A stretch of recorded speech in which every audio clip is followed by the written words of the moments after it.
నమస్తే, welcome to legend TV. మనతో పాటు ప్రస్తుతం అడ్వకేట్ వంశీకృష్ణ అన్న గారు ఉన్నారు. ఇక్కడైతే మనం చూస్తూనే ఉన్నాము, ఓబీసీ జేఏసీ అనే మీటింగ్ జరిగింది. అయితే అన్నను అడుగుదాం, అసలుకి వీళ్ళ ప్రధాన డిమాండ్ ఏంది అనేది అన్న మాటలోనే విందాం. నమస్తే అన్న. నమస్కారం అండి. ఈరోజు మా ప్రధానమైన డిమాండ్స్ ఏంటంటే, చట్టసభలో బీసీలకు రిజర్వేషన్ అనేది కల్పించాలి. అదేవిధంగా 33% ఉమెన్స్కి కూడా రిజర్వేషన్ కలిగిస్తున్నారు. ఆ 33% రిజర్వేషన్లలో కూడా 50% బీసీ మహిళలకు అనేది తీసుకురావాలి అనేది మేము కోరడం జరుగుతుంది. ఎందుకంటే మనం ఎన్నో సంవత్సరాల నుండి చూసుకుంటే మన ఎస్సీ ఎస్టీలకు అందరికీ రిజర్వేషన్ ఉంది. బీసీలకు వచ్చేసి ఇప్పుడు బీసీలకు రిజర్వేషన్ ఇస్తున్నారు. ఆ బీసీలకు రిజర్వేషన్లు ఈ మహిళా 33% రిజర్వేషన్లలో కూడా బీసీ మహిళలకు 50% రిజర్వేషన్ అని ఇస్తే చాలామంది బీసీ మహిళలు కూడా బయటకు వచ్చి రేపు పొద్దున రాజకీయాలలో కూడా వాళ్ళు రాగలుగుతారు అనేది మా ముఖ్య ఉద్దేశం అండి. అన్న, వచ్చే 5 ఏళ్లలో బీసీ రాజాధికారం మేలబోతుంది అని అంటున్నారు. మరి అది నిజమంటారా? 100% నిజమమ్మా.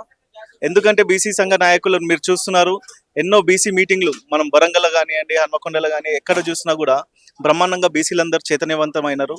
బీసీలందరూ బయటకు వచ్చినారు, వాళ్ళందరూ రియలైజ్ అయినారు. ఈరోజు రానున్న రోజులలో మా సంఖ్య ఏదైతే ఉందో ఆ సంఖ్యాపరంగా మాకు సీట్లు తీసుకోవాలనేది మాకు కూడా దాంట్లో గ్రహించడం జరిగింది.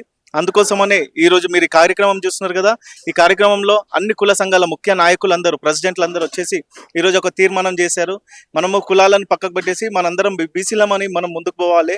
రానున్న ఎలక్షన్లలో కూడా ఎవరైనా మన బీసీ నుండి కంటెస్ట్ చేస్తే మిగతా కులాలన్నీ కూర్చొని మాట్లాడి ఎవరైతే బీసీ అభ్యర్థి ఉందో అతన్ని గెలిపించుకోవాలి, ఏ విధంగా గెలిపించుకోవాలి అనేది కూడా ఈరోజు చర్చ జరగడం జరిగింది. అంటే బీసీ అందరూ కలిసి ఒక పార్టీ పెట్టే ఆలోచన ఏమైనా ఉందా? తప్పకుండా అమ్మా, మేము బీసీలందరం కలిసి కూడా పొలిటికల్ పార్టీ పెడతాము. రానున్న రోజుల్లో ఆ చర్చలు కూడా జరుగుతున్నాయి. ఎందుకంటే ఇన్ని రోజుల నుండి బీసీలకు పొలిటికల్ అవేర్నెస్ లేదని అనుకున్నారు, బీసీల దగ్గర పైసలు లేవని అనుకున్నారు. కానీ దేవుని దయ వల్ల బీసీలందరూ కూడా వెల్ సెటిల్డ్ ఉన్నారు, మంచి మంచి బిజినెస్లలో ఉన్నారు, మంచి ప్రొఫెషన్లలో ఉన్నారు.